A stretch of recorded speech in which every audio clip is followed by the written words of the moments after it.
Assalamu alaikum wa rahmatullahi wa barakatuh. Dear brothers and sisters, today we explore a question that touches the hearts and wallets of many families around the world during the blessed days of Eid al-Adha.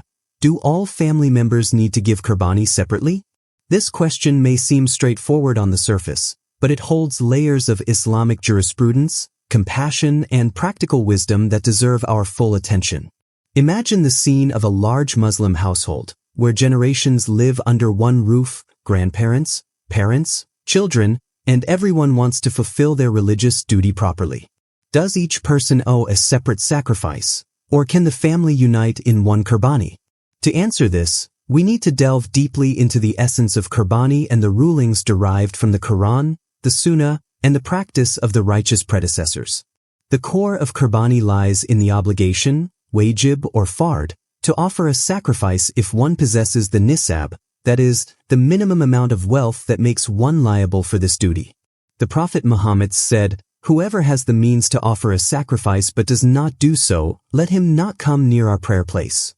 This hadith, narrated by Abu Huraira and recorded in Ibn Majah, underscores the seriousness of this obligation for those who meet the financial criteria. But what about families? Islam recognizes the family as a unit of collective responsibility and mercy. Many scholars have discussed whether the obligation falls on each individual or the household collectively. The majority opinion in the Hanafi and Shafi'i schools is that the obligation is individual, meaning every person who owns nisab wealth must perform Qurbani for themselves. However, the Maliki and Hanbali schools often hold that the obligation is per household or per family, which means one Qurbani may suffice for all members living together as one economic unit. This diversity in opinion reflects the mercy and flexibility in Islamic law. But what does the Quran say?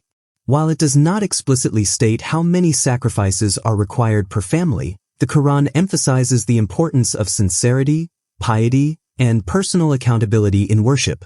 Allah says in Surah Al-Hajj, verse 37, "It is not their meat nor their blood that reaches Allah, but it is your piety that reaches Him." This verse directs our focus away from mere numbers and towards the quality and intention behind the act. Now, reflecting on the Prophet's own family, we learn valuable lessons.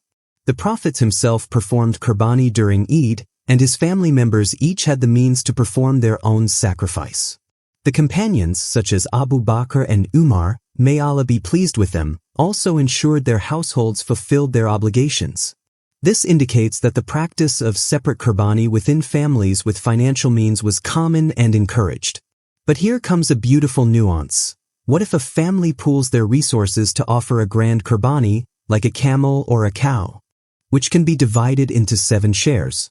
Islam allows this form of collective sacrifice, where one large animal can fulfill the Qurbani obligation for up to 7 people. This is a practical and economical way to honor the obligation without burdening each individual unnecessarily. So, for a family of 7 or fewer, one shared Qurbani may suffice if everyone contributes their share, fulfilling their personal obligation collectively. This beautiful system encourages unity, cooperation, and mutual support. Yet, we must ask ourselves, does this unity mean one sacrifice for dozens living together? The answer is no. The obligation is on the individual who owns nisab wealth, not on the entire extended family living under one roof unless they pool their wealth and consent to a shared sacrifice. This raises thoughtful questions for reflection. Are we aware of our financial responsibilities? Are we supporting each other in our obligations, or leaving some behind? Are we mindful of the sincerity and intention behind our sacrifices, whether individual or collective? In conclusion, while Islamic law allows flexibility in whether family members give Qurbani separately or together, the key lies in understanding who owns the wealth, the ability to perform the sacrifice, and the intention behind it. If each family member independently possesses nisab wealth, the obligation is on them individually. But families can come together, sharing the sacrifice, strengthening their bonds and honoring their faith in a beautiful display of unity. May Allah guide our hearts and our hands to fulfill this blessed duty with sincerity, compassion, and wisdom, and may He accept all our sacrifices as acts that bring us closer to Him. Jazakum Allahu khairan for your attention, dear brothers and sisters. May your Eid be filled with barakah, your Qurbani be accepted, and your hearts be peaceful.